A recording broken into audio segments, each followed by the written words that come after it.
Hari ini polisi melakukan gelar perkara kasus penembakan Brigadir J di Bareskrim Polri. Gelar perkara dilakukan setelah penanganan kasus ini dipindahkan ke Polda Metro Jaya dari sebelumnya di Polres Jakarta Selatan. Kasus ini memasuki babak baru setelah kuasa hukum Brigadir J melaporkan dugaan pembunuhan berencana dan penganiayaan terhadap Brigadir J.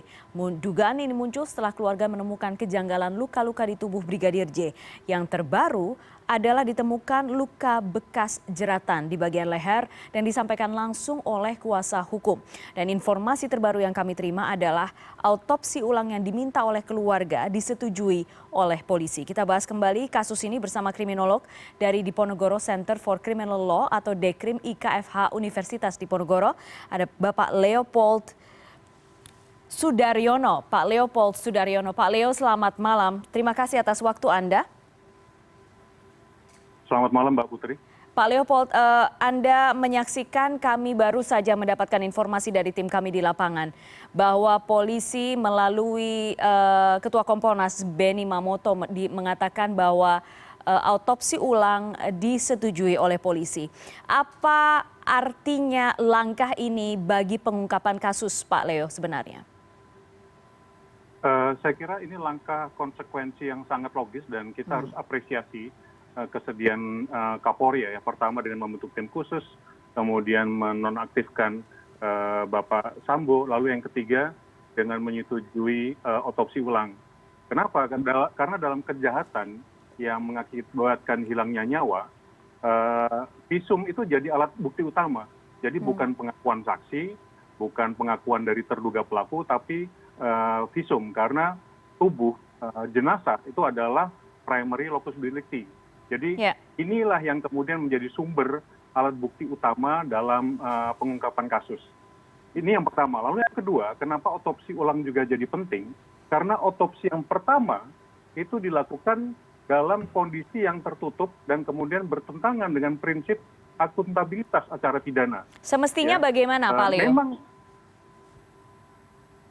Gimana Mbak Putri? Semestinya bagaimana untuk proses autopsi yang dalam kasus-kasus pidana biasanya? Nah, menurut KUHP memang penyidik dan hakim pidana itu yang punya kewenangan meminta autopsi. Tidak ada kewajiban Mbak Putri untuk meminta izin dari keluarga. Tetapi dalam prakteknya di Indonesia karena undang-undang kesehatan dan juga praktek hukum Islam di mana melakukan otopsi itu melanggar martabat jenazah, itu biasanya keluarga diinformasikan, dimintakan izin. Nah, tapi dalam kasus J ini kemudian sementara identitas dan lokasi keluarga diketahui, tapi otopsi dilakukan begitu saja, baru kemudian setelah selesai disampaikan atau diinformasikan bahwa sudah dilakukan otopsi. Nah, ini memang kemudian menimbulkan pertanyaan seberapa jauh dan seberapa terbuka dan bisa dipercaya hasil dari otopsi itu. Keluarga meminta autopsi ulang dilakukan dan kemudian melibatkan 3 matra. Sedangkan kalau dari autopsi dari polisi diminta juga membentuk tim autopsi independen yang kemudian diambil dari organisasi kedokteran forensik. Lazimnya seperti apa sebenarnya Pak Leo untuk proses autopsi ulang ini? Sebenarnya otopsi itu dilakukan memang oleh dokter forensik yang sudah tersumpah. Dan untuk kasus-kasus pidana itu biasanya dilakukan oleh rumah sakit pemerintah atau pemerintah daerah. Jadi tidak oleh swasta. Dan seharusnya kita bisa mempercayai proses otopsi yang dilakukan oleh tim dokter tersebut. Nah, pengertian independensi adalah memastikan bahwa proses otopsi kemudian hasilnya itu sesuai dengan catatan, sesuai dengan visual yang didapatkan oleh tim forensik dan tidak ada intervensi sampai kemudian keluar alat bukti visumnya Mbak, fairnya itu. Iya, autopsi ini membuka babak baru kasus ini, begitu juga dengan sebenarnya laporan dugaan pembunuhan dan penganiayaan yang kemarin dilaporkan oleh keluarga. Jadi kalau misalnya melihat runutannya atau timelinenya sekarang, Pak Leo, Anda melihat kasus ini sebenarnya bagaimana, sesederhana apa atau sesulit apa? Sebenarnya harus, kalau kejadian yang melibatkan 2 warga negara biasa, saya kira kasus ini cukup Hmm. apapun dugaan yang melatar belakangi, Ya. ada tindakan kekerasan, ada korban yang meninggal, ini kasus pembunuhan yang normal. Ya. Tapi kemudian karena melibatkan pejabat tinggi, Hmm. kepolisian, penegakan hukum, kok kondisi menjadi lebih kompleks. Ya. Karena proses pengungkapan fakta-fakta tidak bisa dilakukan secara tanpa intervensi. Ya. Dan kalau Mbak Putri lihat, ini semakin besar tekanan publik, semakin banyak informasi yang keluar. Jadi memang Iya, betul. di awal sepertinya ada tutupan yang menyebabkan kasus ini mengundang publik. Begitu tekanan publik meningkat, begitu juga informasi sedikit demi sedikit mulai terkuat. Ini persoalan yang membuat kompleks karena kemudian kasus pembunuhan yang sebenarnya biasa ini itu kemudian melibatkan penegak hukum. Bagaimana dengan tadi ada teman kami di lapangan, koresponen kami mengatakan ada permintaan dari pihak keluarga atau dari kuasa hukum yang melibatkan untuk autopsi ulang, ya kita kembali soal itu. Untuk autopsi ulang itu melibatkan dari kedokteran TNI Angkatan Udara, Angkatan Laut, Angkatan Darat. Saya pikir bisa dari mana saja, tapi ini lebih pada gestur keluarga korban yang menunjukkan sedikit ketidakpercayaan terhadap pihak kepolisian. Walaupun seharusnya semua dokter forensik ya yang tumpah tidak di bawah dan kita bisa sama-sama prosesnya. Jadi kalau kemudian ada yang bisa terlihat dari matra tidak masalah, tapi menurut saya itu lebih pada gestur aja Mbak, gestur kepercayaan terhadap dokter. Pak Leo, semakin banyak fakta-fakta yang terungkap. Kalau Anda melihat kasus ini sejak awal, kejanggalan ada di titik mana saja, Pak Leo? Saya kira mulai dari penundaan informasi kepada publik bahwa terjadi pembunuhan, itu kejanggalan besar. Kita sama-sama tahu dalam tindak kejahatan yang harus segera dilaporkan adalah pembunuhan. Dan di hampir setiap negara itu adalah indikator utama. Jadi kalau kemudian ada jeda hampir 3 hari, itu sudah indikasikan ada persoalan besar sehingga kasus pembunuhan itu ditutupi. Kemudian informasi-informasi lain yang dianggap tidak cocok, misalnya dugaan kekerasan seksual. Dan teknologi Mbak, kekerasan seksual itu sifatnya tidak oportunistik. Jadi misalnya saya melihat ada uang di jalan terus saya curi enggak. Jadi biasanya ada penyimpangan tertentu. Dan ini harusnya terdeteksi pada saat proses seleksi. Apalagi menjadi soal ajudan. Jadi menurut saya menurut Anda dugaan itu harus dikesampingkan?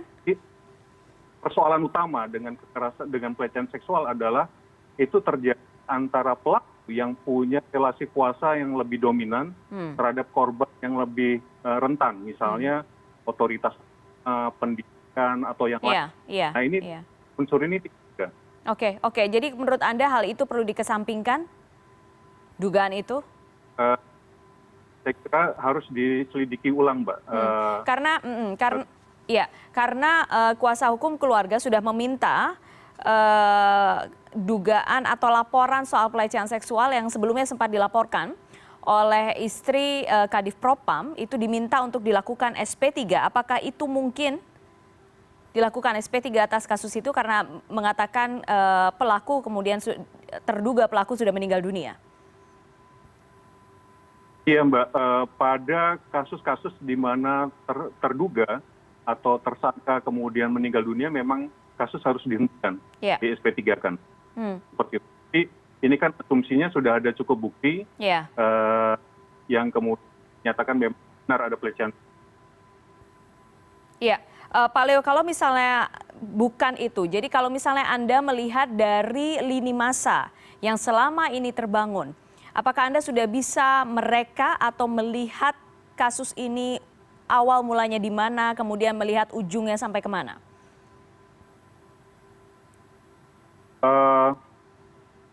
kan spekulatif, Mbak. Kita harus menunggu lebih banyak informasi. Yang pertama dari hasil otopsi ulang. Otopsi ulang akan menjelaskan mengenai bagaimana saudara D itu meninggal. Kemudian rekonstruksi dengan saksi langsung oleh tim khusus, tim independen itu. Saya tidak berani berspekulasi di sini. Ya, bagaimana dengan kelanjutan kasus ini? Jadi setelah prosesnya bagaimana? Setelah ada otopsi ulang, lalu kemudian apa yang kemudian harus ditindaklanjuti oleh kuasa hukum korban dan keluarga korban ini? Ya, otopsi ulang kan kita harapkan memverifikasi dugaan-dugaan ya. Memverifikasi dugaan-dugaan atau kemudian menemukan fakta-fakta baru atau kemudian menggugurkan dugaan-dugaan dugaan-dugaan yang diajukan. Nah, dari fakta-fakta baru ini itu kemudian pihak penyidik harus kemudian menindaklanjuti dengan melakukan cross check terhadap saksi. Dan saya kira di sini peran dari tim khusus. Karena sebelumnya mungkin tim penyidik di Polres Jakarta Selatan atau di Polda Metro Jaya ini kan dalam situasi kuasa di bawah Irjen. Dengan adanya tim khusus diawasi oleh Pak Wakapolri, harapannya ada fakta-fakta yang lebih konsisten dengan temuan-temuan nanti hasil otopsi ulang itu, Mbak.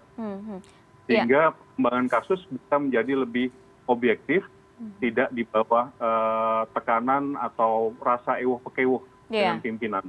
Apakah Anda juga sepakat dengan pernyataan banyak pihak yang mengatakan bahwa ini adalah ujian untuk kredibilitas Polri sesungguhnya? Setuju sekali, Mbak. Saya sendiri melihat Pak Ferdi Sambo di bawah beliau itu Kadif Propam itu menunjukkan prestasi yang meningkat. Jadi kami melihat catatan untuk penyelesaian pengaduan kode etik itu meningkat di bawah beliau. Jadi cukup syok karena beliau sebenarnya harapan besar bagi Polri dan juga bagi kami masyarakat di luar. Dan kemudian bagi Polri juga ini jadi tantangan karena kemudian banyak pihak yang menghubung-hubungkan ini dengan kasus-kasus lain yang menurut saya tidak relevan. Seperti Dokter 50 dan segala macam. Jadi ini ujian besar bagi Polri menjaga identitas dan nama baik Polri. Termasuk seberapa transparan gitu ya? Polri akan memberikan gambaran, memberikan penjelasan kepada masyarakat soal kasus ini gitu ya?